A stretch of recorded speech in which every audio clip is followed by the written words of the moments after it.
Ako nagpakilala kay Bugoy kay Frank. Ikaw? Tanongin mo si Frank. Di ba si Totoo. RJT? Hindi, pero nung time na nasa event, si Kika ang nag-mention sa akin sa'yo. Pero nilakad ni RJ yung lahat, syempre. Pero nung Si event, RJT, ikaw kasi shoutout siya kasi kay una akong RJT. nakausap dahil may kausap ka eh. Pero paano kayo nag-uusap? Dahil kay Kay RJD. So, Pinagkilala ganito. kayo ni RJT. Shoutout kay RJD. So sino talagang... So, ganito, kwento ko technically- na lang. Technically, ikaw?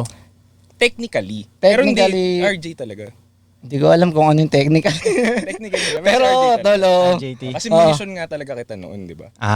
Pinuntahan ka niya sa isang event yun ng Bawal Clan. Mhm. Hindi, actually, parang months ago, sinabi ko na kay RJ yun. Sabi ko kay RJ, Arj, gusto ko makilala si Bugoy kasi narinig ko yung lyrics niya. Gusto ko yung mensahe ng mga kanta niya.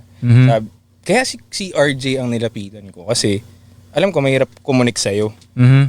Alam ko si RJ nakakolab mo na before. Mhm. So, ayun, sabi ko sa kanya, gusto ko makilala si Koy. Sabi niya, oh sige, ganyan, ganyan. Tapos one time, nag-text siya sa akin, mayroon launching daw sila sa Makati. Hindi ko alam na nandun ka. Tapos, pumunta ako. Mhm. Tapos, late si RJ. Wala si RJ. Late talaga yun, Oh, RJT late pa. si RJ nun eh. Tapos,